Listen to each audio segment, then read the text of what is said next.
さあ行くぞ。皆さんどうもこんにちは、しおりです。はい、前回に続いて私は家族で南米に来ておりまして、ただいま標高 4000m 級ボリビアはラパスに到着です。で、無事に着いたはいいものの、昨晩父が膝を壊してしまったのね。なのでもう緊急治療をペルーにて行ったんだけど、普通に考えたらウユニ塩湖は諦めかななんて思ってたの。だって健康には変えられないし、そんなケースも視野に入れてたんですけど、見て歩いてるペルーの注射日本より効くみたいというわけで、こちらボリビアでガイドをしてくださった千尋さんと合流をいたしまして、今日はサクッと本当にサクッと、ラパスの市内観光に参りたいと思います。まずはここの月の谷というところで、詳しくは調べてください。はい、なんか岩が風とか水の浸食をされて自然にこういう凸凹の状態になった場所ということで、ほら見て、こんな感じに超脆い岩でできてるので、本当はもっと奥まで行くとすごいらしいんだけど、こちとら膝大地ということでサクッと次行きます。よろしくお願いね。ほいでお次はラパスといえばのゴンドラです。とその前にちょっと小腹満たさせて、いただきます。ハイビスカスジュースとハビータだったっけな、なんかふかふかのパンみたいな、もちもちのパンみたいなことしかあんまり覚えてないんですけど、すごく B 級グルメな感じで、とこれがクッシーニャ、しずくちゃんのようなこの佇まい、噛んでみるとあら驚き、ご覧あれ、あれだね、あれみたい、なんだっけ、わかんない、韓国のやつです。わかったかな。ということで、やっとゴンドラに乗るんですけども、こちら観光用ではなく住民の足なんです。なのでこんな風に通学中の彼とも相乗りができて、値段はたったの3ボリビアーノ、だいたい 2,30 分だったかな、乗っていくんですけども、移動もできて景色も見れて、住んでる人たちの生活も分かってすごい良かったです。ゴンドラといえば世界各国どこにでもありますけど、群を抜いて安いし、カナダなんて1万円だったし、いろいろなんか比べると面白いね。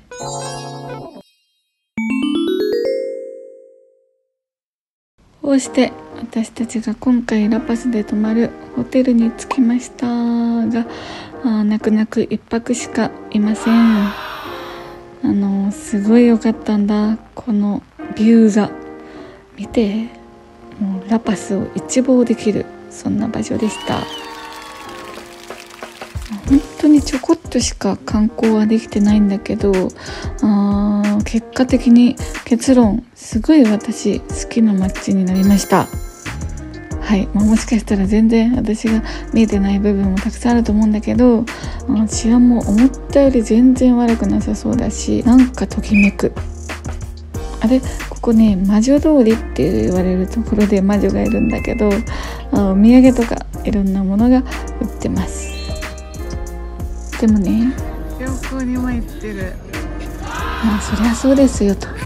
そんな2人を差し置いて、私はふらふらと、お買い物に旅立ちまして、こちらの素朴すぎるマグネットをゲット。でもね、そんなこんなしてたらあっという間に日が暮れてきて、一夜限りのラパス、もうもどかしい、寂しい。食べます。はい、ディナーです。それではみるみるうちに乾杯。いただきます。はい、今回私はボリビアで有名なシンガニサワーにした。味はね、ほぼピスコでした。同じブドウでできた蒸留酒らしくて、それを今回パッションフルーツで割ってるやつだったね。ほぼピスコサワー。さあ行くぞ。これでまず来たのはウィットに富んだサラダなんですけど、一番真ん中に洋梨がドンと、そこに甘いキャラメルのソースがかかってて、ベースはブルーチーズのドレッシング。だから言うなればクワトロフォルマッジサラダ、甘じょっぱい。で今この左手じゃないか右手に持ってるのは多分ほおずきなんでしょうけど、なんかねペルーでもよく出たんだよね。日本でもたまに食べますけど、きっと日本以上に食べる食材なんだろうなという、そんな感じでビールを進めつつそうしてきました。私がまだ食べたことのないリャマとピカンテデポヨポヨポヨ。カレーチキンご飯。これは芋。でこれクスクス野菜リャマ。いただきます。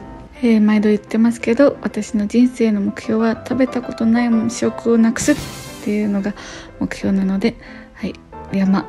これでまた一つ図鑑が増えましたが、お味はいかがでしょうに。おいしい。うまい。いやー、リャマありがとうって感じでめちゃくちゃ美味しくて、なんかね、もう牛ヒレ肉みたいな感じですごいヘルシーな赤身で、私大好き系だったので、ぜひ皆さんリャマにありつける際は積極的にありついてください。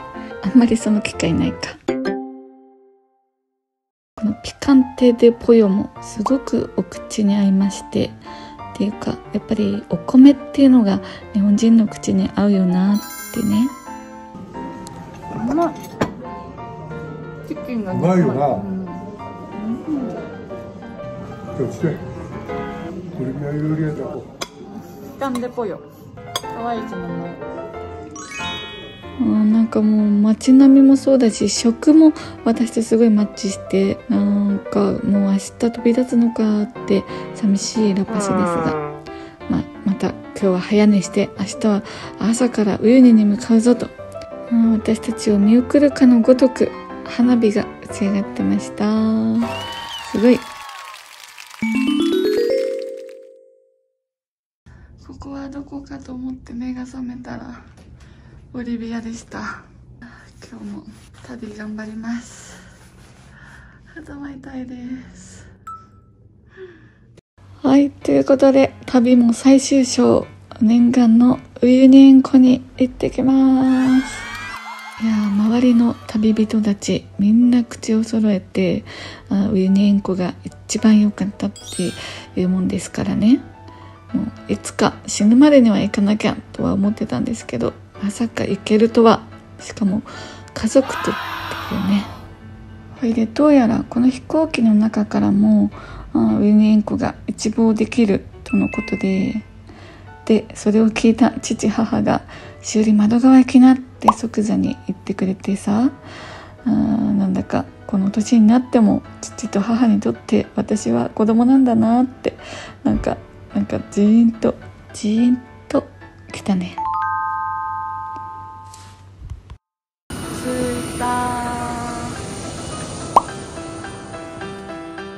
でまずは塩湖に行く前にウユニの街をちょっと散策するんですけども、こちらは列車の墓場って言われてるこう使い終わった列車が置いてある場所に来ました。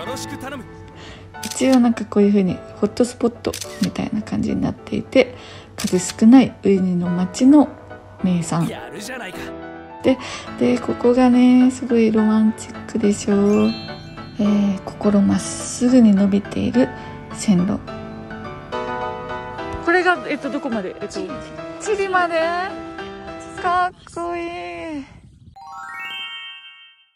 でね、ここで奇跡が起きるんです。なんと1週間に1本しか走らない電車がたまたま通りました。これにはガイドの千尋さんも驚きっぱなしで、もう持ってるとしか言いようがなかったようです。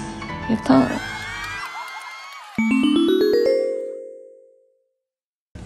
市場に行きました。ほいでこの日は運よく日曜日だったのね。なのでこんな感じで村には市場が開催されてまして、でそこで見つけました。食べてみたかったサルテーニャです。こっちの人は朝食に食べることが多いみたいですね。で餃子みたいなフォルムをしてまして、味の感想は生地がクッキー生地みたいな感じでちょっこり甘いんだよね。でちょっと肉まんみたいな、そうなんか肉まんピザまんみたいな感じで、でも父曰く日本のピザまんよりうまいよって言ってたしね、日本上陸求む。でそのまま次は室内にある食料品売り場に向かったんですけど、見て心ときめく。こんな感じで、お肉がね売られてて、何かと思えばリャマが売ってるんです。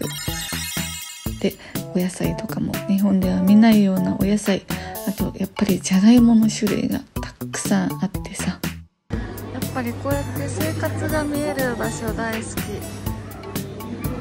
よろしくお願いね。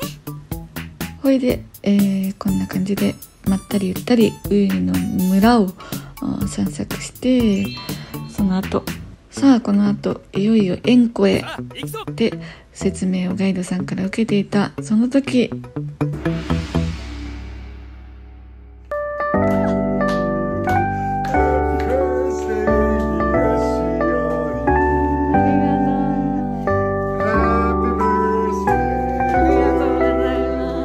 日本時間の今、私お誕生日を迎えました。いやーなんてロマンチックなんでしょうか。私ウユニ塩湖で誕生日を過ごすことができるみたいです。もう何もかもがどうでもよくなる広い大地にビックーニャもおめでとうと言ってくれてる。でひたすらな一本道を走り続けること時間だんだんと白くなってまいりまして、さあこちらが歓喜のウユニ塩湖です。真っ白だね。どうしても日本人が好きなウユニ塩湖って雨季っていう感じでこの鏡張りになってるやつね。ただこの歓喜のウユニも紛れもなく良かったので、今回は歓喜の良さを含めてお届けします。ということでじゃーん、ここもねもう歓喜じゃないと来れない場所なんです。サボテン島が見えまして、はい、なんて言ったっても真っ白すぎて目が開かないの、なんのそのムスカ大佐普通の湯なんだよこれ。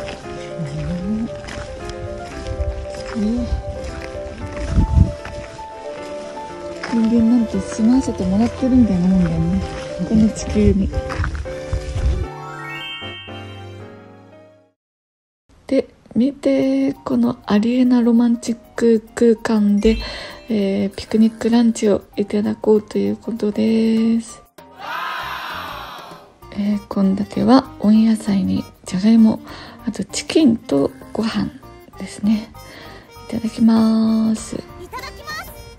いや本当に素朴なお料理で、なんていうか素材の味が体に染み渡った瞬間でとんでもなく贅沢だったのね。なんだけどちょっと眩しすぎてさ、どうしたってしかめっ面になっちゃうのが悔しいな。こんな夢みたいな空間で食べたランチ一生忘れないし、両親と共にこの旅で一番美味しかったご飯はって話になったら、みんな満場一致でこのランチでした。で何より塩が足りなくなったら床から取ればいいじゃないということで、取れたての塩を温野菜にかけて食べるわけです。もう塩が甘くてね、あれ極めつけにはこのスイカにさ塩かけるんだよ。もう大地の恵みを丸ごといただいた、そんなランチでして、本当に感謝が止まりませんでした。本当に美味しかった。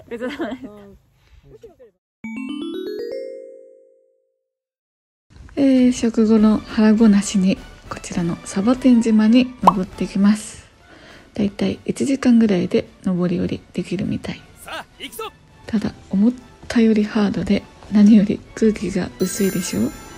でもね、一番上はもうウユニ塩湖が360度見えるということで、その絶景を見に行きたいんですけども、なかなかやっぱり両親たちにとっては厳しい展開ではございました。が、私はこの間富士山に登っている身でありますので、親の荷物を持っているぐらいには余裕っぷりです。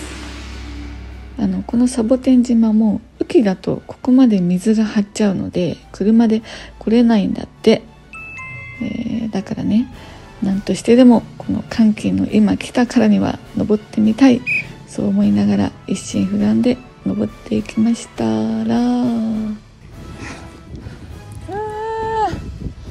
着いた。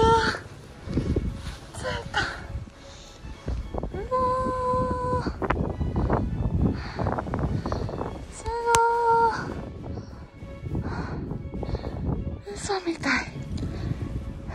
みんなより一足お先に登頂しつつ、後々両親も無事着いたのでした。すごい良かったよ、ここ。おめでとう。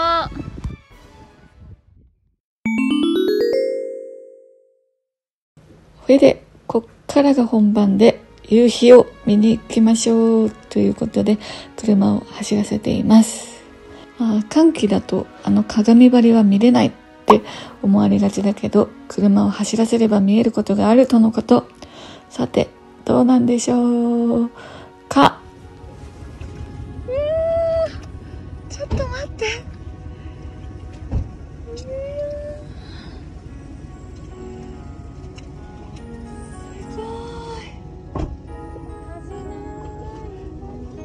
すごい美しすぎる。うわ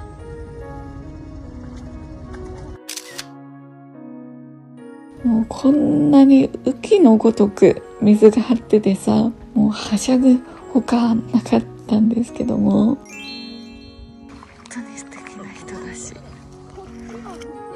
パパとママも可愛いし、一生幸せでいてほしい。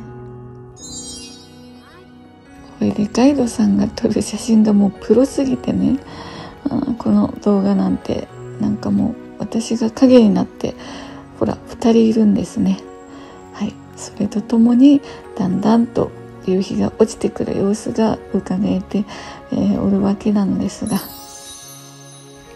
っぱり自然の情景には何もかないませんね。遺跡とかも見たけど、やっぱり自然が一番。感謝。本当だね。で、日の入りを見届けてうるうると来ていたところで、わー、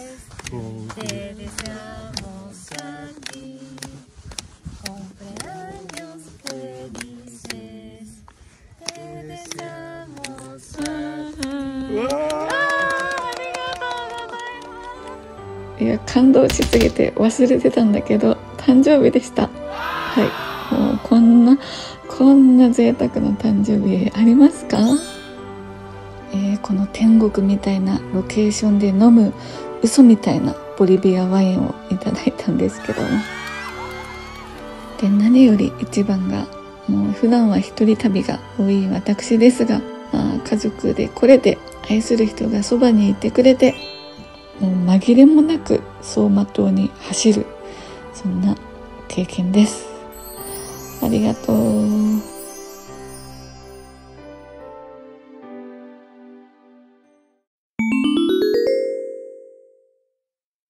はい、ディナーです。ということで、私は今この塩のホテルっていうところに泊まっていて、すごいの。この壁も床も塩でできてるんだって。はい、なのでちょっとお部屋紹介をしてみたりとかしたんですけど、そこの夜ご飯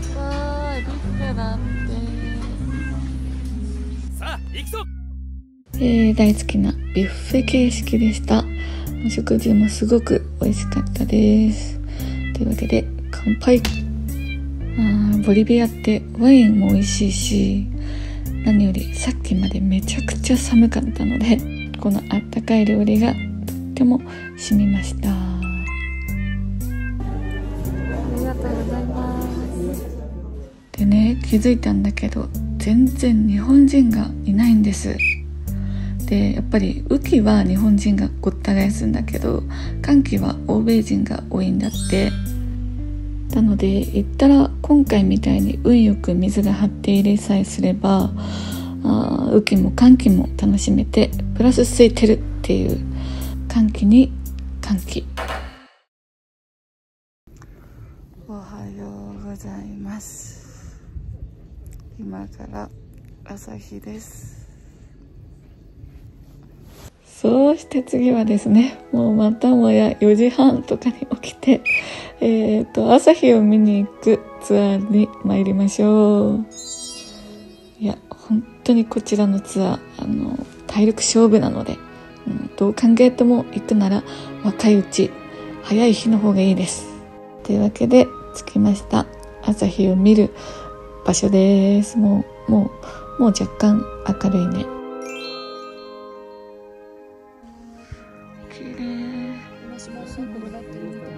マシュマロ？本当だ。あれそうか。あら。超ラッキー、この商品のフラミンゴなんて。ほら、すごいラッキー。こちらいで。で、だんだんと朝日が昇ってまいりました。いやー、なんて幻想的なんでしょう。この山がね、映ってるのも素敵だし、まるで太陽が2個あるような感じで、本当に地球には頭が上がりませんという感じで、みんな地球を大切にしようね。ブラボー。本当幸せだ。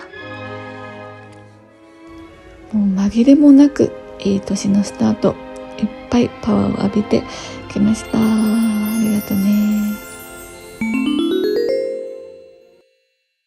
はい、ということで約2週間の旅も終わりを告げまして、千尋さんともさよならをして、ここからはなんと5回飛行機を乗り換えて日本に帰らなくてはなりません。計12回の飛行機と時差ボケ、そして高山、あとあまりに体力勝負な内容と、なんか乗せきれないぐらい大変な面もありましたが、もうとにかくよくぞみんなで無事に帰ってこれたなって。ありがとうございました。お疲れ。楽しかったね。